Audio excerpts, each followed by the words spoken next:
కృష్ణా జిల్లా గుడివాడ ఎమ్మెల్యే వెనిగండ్ల రాము 53,000కు పైగా మెజారిటీతో గెలిచిన తర్వాత మరుసటి రోజు నుంచే తనదైన శైలిలో రాజకీయ చాణక్యం ప్రదర్శిస్తూ ఉన్నారు. గత ఎమ్మెల్యేకు భిన్నంగా ప్రతిరోజు వివిధ ప్రభుత్వ అధికారులతో రివ్యూలు నిర్వహిస్తూ సమస్యల పరిష్కారం కోసం కృషి చేస్తున్నారు. మరొక పక్క రాజకీయ నాయకులు, అభిమానులు మరియు ప్రభుత్వ అధికారులు అభినందనలు తెలియజేస్తున్నారు. ప్రత్యేక ప్రణాళికతో గుడివాడను ఒక ప్రత్యేకమైన మోడల్ సిటీగా అభివృద్ధి చేయాలనే ఆలోచనతో ముందుకు వెళ్తున్నట్లు తెలియజేశారు. హంగు ఆర్భాటాలకి పోకుండా తనకు అభినందనలు చెప్పాలని వచ్చే వారికి పూలదండలు, బొకేలు తీసుకురావద్దని తెలిపారు. పెన్లు, నోట్ బుక్స్ మాత్రమే తీసుకుని రావాలని అన్నారు. ఈ రోజు R&D, SC welfare, BC welfare అధికారులతో రివ్యూ మీటింగ్ నిర్వహించి సమస్యల పరిష్కారం కోసం తగు సూచనలు తెలియజేశారు. అంతిమంగా ప్రజలకు ఇబ్బంది లేకుండా ప్రతి ఒక్కరూ సహకరించారని తెలిపారు.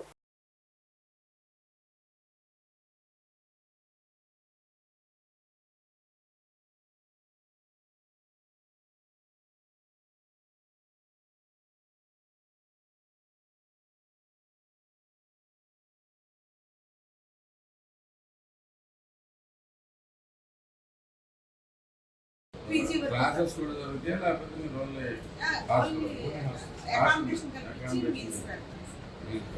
అక్కడి నుంచి వాళ్ళ దగ్గర ఉన్న కాలేజీ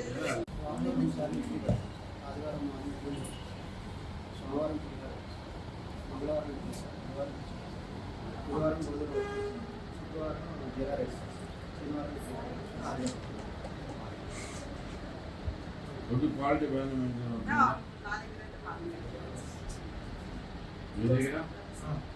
మీ దగ్గర టోటల్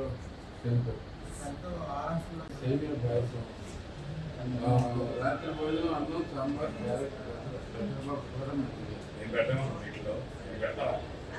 రాత్రి స్నాక్స్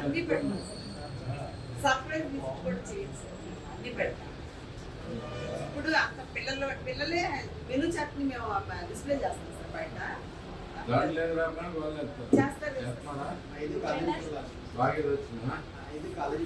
ఐదు కాలేజీ హాస్టల్స్ చిన్నపిల్లలు అయితే అది చేయక పెట్ట అట్లా ఉండదండి. డీవియేషన్ మామూలుగా అత్యంత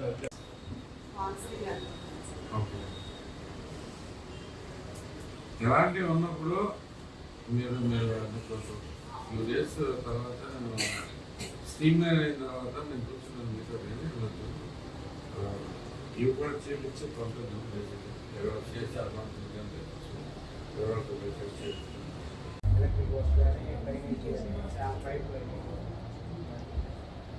బంకర్ బెడ్స్ అని ఇచ్చారు సార్. రూముల నుండి అవే సరిపోతున్నాయి. దానికి సరిపడా ఫ్యాన్స్ బంక్ బెడ్ పెట్టేస్తున్నారా? బంకర్ బెడ్స్ అని బంక్ బెడ్ 2 స్టోరీస్ పెట్టినా 3 స్టోరీస్ పెట్టేస్తున్నారు. 1+2 సార్.